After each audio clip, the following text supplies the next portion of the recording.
जिसकी पूर्ण चित्त शुद्धि हो चुकी है, जिसका मन निरुद्ध है, ऐसा कोई अमलात्मा, विमलात्मा, आत्मस्थ योगी कोई भी संकल्प करता है तो प्रकृति को उसको पूरा करना पड़ता है। संकेत कर रहा, वो अगर संकल्प करेगा तो प्रकृति उसको पूरा करेगा। ये कॉस्मिक कंस्टिट्यूशन है। हम जो चाहते हैं वो नहीं होता। क्यों नहीं होता? क्योंकि हमारा मन हमारे नियंत्रण में नहीं है। हमारा मन हमारे नियंत्रण में क्यों नहीं है? क्योंकि हमारे मन में उस स्तर की शुद्धि नहीं है, शुद्धता नहीं है। हमारा चित्त अशुद्ध है, उसमें काम है, क्रोध है, लोभ है, मद है, मात्सर्य है, जिसके कारण हमारी चित्त शुद्धि नहीं है। हम सोचते हैं कुछ होता है कुछ, लेकिन कोई अमलात्मा हो, विमलात्मा हो, महात्मा हो, निरुद्ध चित्त वाला कोई संत हो, उसके मन में अगर कोई स्पंदन भी होगा तो प्रकृति में हलचल होती है, उसका संकल्प फलित होता है और उसका शाप भी घटित होता है। सैकड़ों दृष्टांत हैं शास्त्रों में। भगवान को भी शाप लेना पड़ता है ऐसे योगी का। नारद का शाप उन्होंने स्वीकार किया। नारद ने मुंह में शाप दे दिया था, लेकिन नारद की चेतना का स्तर इतना ऊंचा है, आत्मस्थ योगी हैं, कि उनके शाप को भी भगवान को स्वीकार करके उनकी वाणी को सत्य करना पड़ा। ये है तपस्या का बल।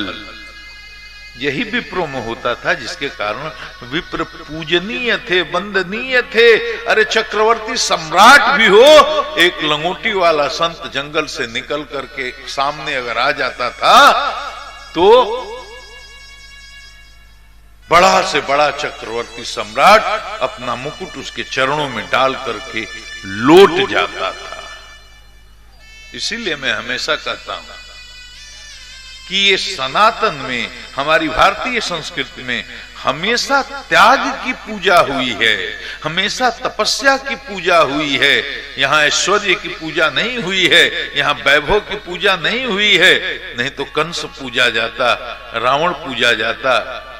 अब ये बात अलग है कि धर्म के रहस्य को गहराई से नहीं जानने वाले और अध्यात्म के विज्ञान को गहराई से नहीं समझने वाले तमोगुणी चेतना के लोग, रजोगुणी चेतना के लोग आज रावण की पूजा करने का भी नाटक कर रहे हैं। रावण विप्र था, ब्राह्मण था, जन्मना तो, लेकिन रावण पूजनीय नहीं हो सकता, क्योंकि उसके पास त्याग का बल नहीं है। तपस्या उसने भी करी ऐश्वर्य पाने के लिए, तपस्या उसने भी भीषण करी, कंस ने भी करी, लेकिन क्यों? ऐश्वर्य प्राप्त करने के लिए। रजोगुणी तपस्या है, वो सतोगुणी तपस्या नहीं है। वो तपस्या आत्मदर्शन के लिए नहीं है, वह तपस्या ईश्वर को प्राप्त करने के लिए और ईश्वर में लय होने के लिए नहीं है। वह तपस्या ऐश्वर्य भोगने के लिए है। तो ऐश्वर्य तो मिला, लेकिन पूजनीय नहीं हुए, वंदनीय नहीं हुए, प्रातः स्मरणीय नहीं हुए, आदर्श नहीं हुए। हमारे आदर्श रावण नहीं है, हमारे आदर्श कंस नहीं हो सकते, हमारा आदर्श हिरण्यकशिप या हिरण्याक्ष नहीं हो सकते।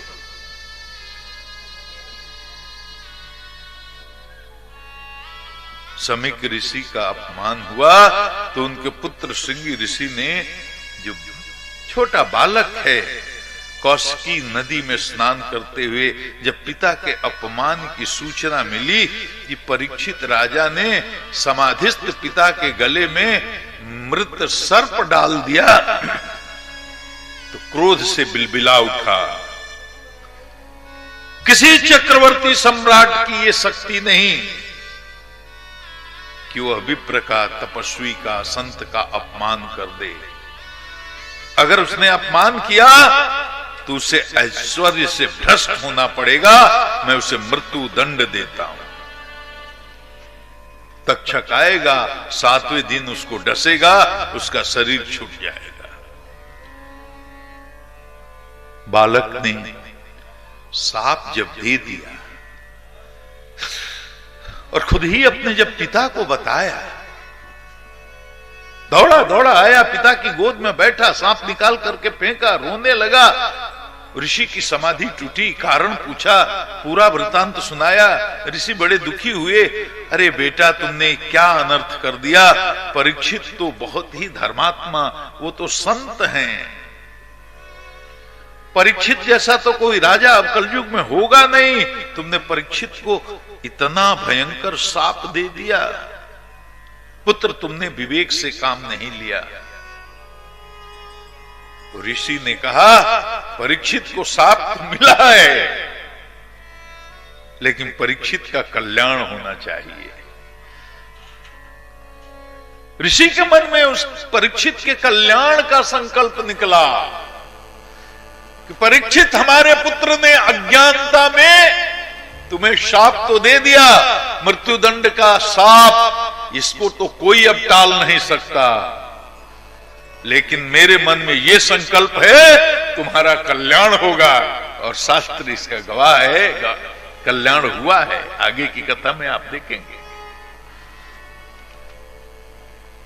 सूचना भेजवा दी अपने एक शिष्य से परीक्षित को कि हमारे पुत्र ने आपको ये शाप दिया है, 7 ही दिन की जिंदगी है आपकी। और परीक्षित ने जैसे ही ये बात सुनी, परीक्षित का परसेप्शन देखिए, उसकी इनर पर्सनालिटी देखिए, उसके अंतःकरण के स्वरूप को समझने की कोशिश कीजिए। आज का कोई कलयुगी राजा होता, प्रचोद की आग में जलने लगता। परीक्षित ने पश्चाताप किया। परीक्षित रोने लगे, दुखी हो गए कि जिस शरीर से किसी विप्र का, संत का अपमान हो गया, वह शरीर तो धारण करने लायक अब रहा ही नहीं। मैं इस शरीर का परित्याग कर दूंगा। और तुरंत सत्ता और ऐश्वर्य को छोड़ दिया, अपने पुत्र जन्मेजय को सत्ता सौंप दी और आम आदमी का वस्त्र पहन करके गंगा किनारे अनशन पर चले गए। महाराज परीक्षित को शाप हुआ है और समीक ऋषि के मन में परीक्षित के कल्याण का संकल्प हुआ है। पूरे ब्रह्मांड में यह समाचार विद्युत गति से फैल गया। अब यह ना पूछना कि टीवी नहीं थी, इंटरनेट नहीं था, कंप्यूटर नहीं था, मोबाइल नहीं था, सोशल मीडिया नहीं थी, तो ये समाचार इतनी जल्दी पूरे ब्रह्मांड में कैसे फैल गया। ये अध्यात्म के जो रहस्य को जानते हैं वो जानते हैं। ये व्यष्टि मन और समष्टि मन, मन तो एक ही होता है। आपके मन में चित्त शुद्धि के बाद कोई संकल्प उठेगा तो फैल जाएगा। जानने वाले उसे जान जाएंगे, पकड़ लेंगे। देखो एक बात कहता हूं, गुरु और शिष्य जब आमने सामने बैठते हैं और गुरु मुख से कुछ न बोले, शिष्य भी मुख से कुछ न बोले, गुरु 50 आदमी की भीड़ में बैठा हो, उसी में उसका शिष्य भी बैठा है। गुरु ऊपर से तो बाकी भीड़ से संवाद कर रहा है, लेकिन भीतर से शिष्य से संवाद कर रहा है। और हल्के ढंग से इसको समझाऊं। मान लो गुरु के मन में ये विचार आया, मुझे प्यास लगी है, पानी पिला दे। मुंह से बोला नहीं, लेकिन शिष्य जो भीड़ में बैठा हुआ है दौड़ा दौड़ा गया और एक लोटा पानी लेकर के भाग करके आया और गुरु के चरणों में रख दिया।